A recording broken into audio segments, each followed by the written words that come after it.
Hi everyone, this is Kansi from Atop Serenity Hill, and today I'm going to walk you through a process of me working in my art journal for the Documented Life project and just show you how I go about doing one of my pages. It's rare I spend one day working on it or just a couple of hours. Usually it's a little bit here, a little bit there, so filming it is not the easiest thing. But I thought I'd spend today doing that for you and kind of walk you through my thought process on how I did this page.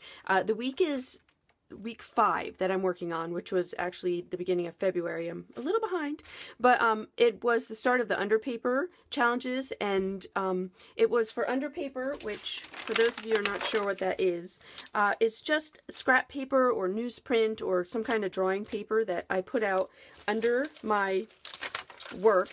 You can see it here. And this is the scrap that I had worked on when in January I was working on carving stamps for a whole month, and this was all my practice paper. But the idea was to put down under paper and then design on top of it, and the journal prompt was "What Lies Beneath," which was more a play on words on the under paper. But I decided to do it a little different, and one of the things I'm going to use as my inspiration is this ceramic piece that I made a couple years ago, and it's a koi fish where the tail becomes a butterfly, and it's called Longing, about how the koi is always longing to be free and the butterfly is always longing for the long life that a koi has, and how many of us are always going with the grass is always greener scenario, and so that's what I'm going to do. So the longing is what lies beneath our hearts, and I'm going to do the koi, which is of course lying beneath water. So I'm going to find a way to draw that into my page. So the first thing I'm going to do is I'm going to glue the underpaper down to the journal, and I'm using the Ranger Dylusions large journal, and I'm going to use Liquitex matte gel to do that. So I'm going to go ahead and do that and let it dry, and I'll be back. Okay, so I've glued down the underpaper on top of the page with the matte gel and cut off the excess. And then the next step that in my process is to put on some of these blended fibers. Now, the idea behind my page is going to be that the koi is in stones or in a pond, so I want to put the blended fibers, which are a texture gel, around the outside so it resembles the stones of the pond. And then I'm going to take gesso and put gesso over very lightly over the background, just to give it just to push it back a little bit, because parts of it are very bright, and if I paint a koi on top, it's going to distract this part. The dark parts will distract a little bit. So I'm going to put you in fast forward, and that's the next step.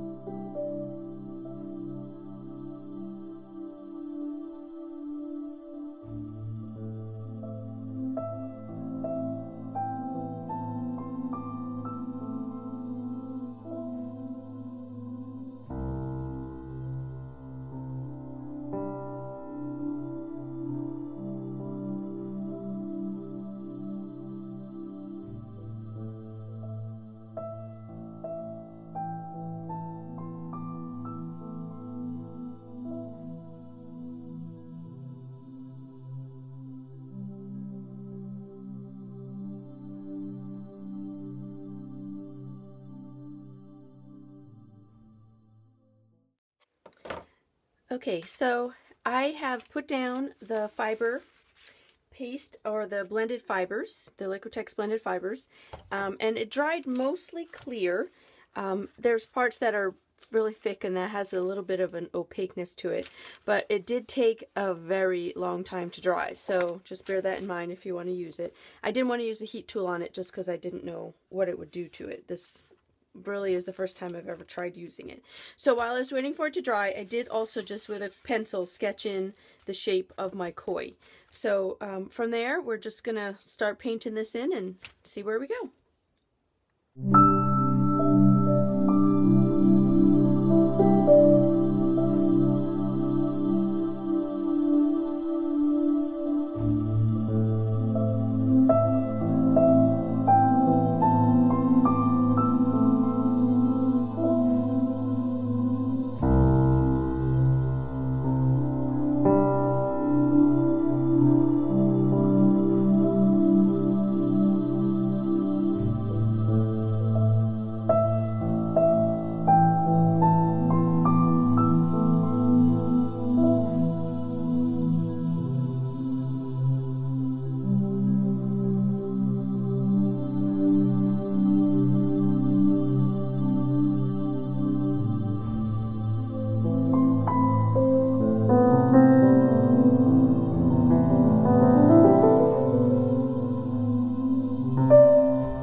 Okay, so I have the background painted.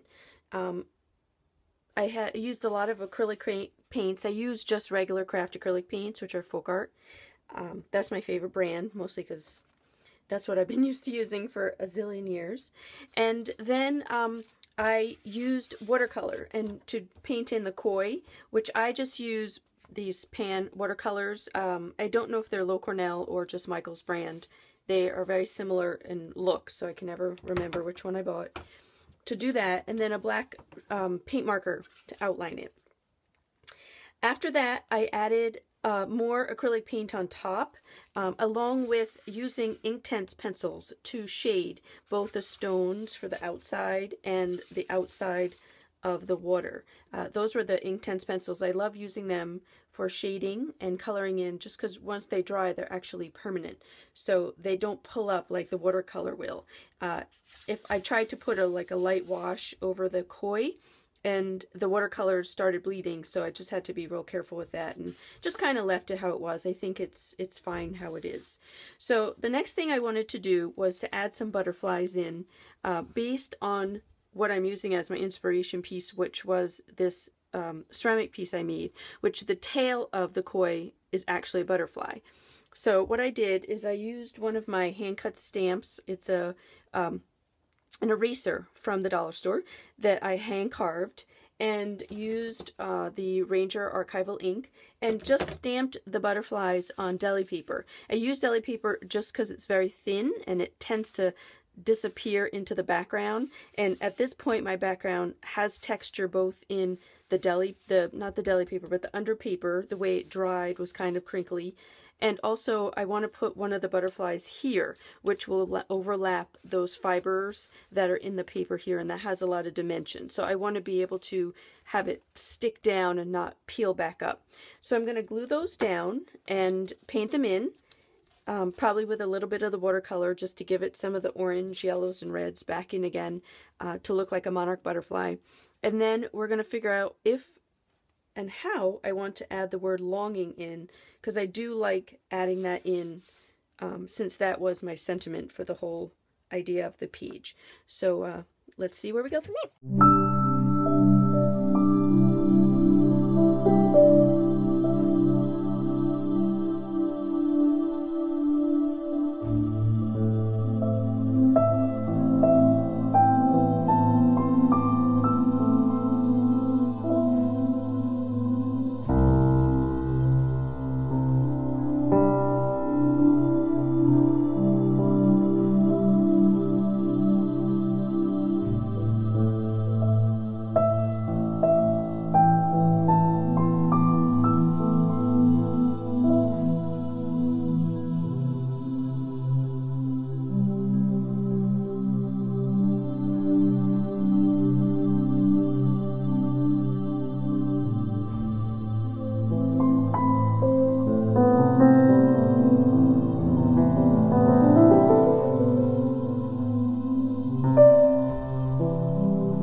So I couldn't figure out exactly how to add the word longing in. It just didn't feel exactly the way I wanted it to. But I started looking through some of my stickers for texts that I had and sayings, and one totally came and jumped out at me. And it says, "Dear heart, help me understand you," which is, you know, part of longing, part of what lies beneath what's in our hearts, and the longing that we all want for something maybe better, to understand ourselves better. So, as sappy as that may sound, that's what I'm going with. So that's what I'm going with. I'm going to use that saying down here. And just to make it tie in, because that is screaming white at me, I'm going to use my Inktense pencil just to add some shading around it, and my water brush.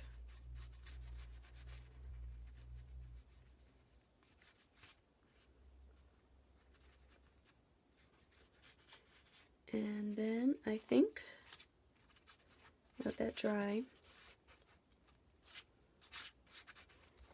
and we are going to call this done. Well, I hope you enjoyed a little peek at inside how I design a journal page and a little bit inside my thought process. And thank you so much for joining me, and we'll see you again in another video. Bye!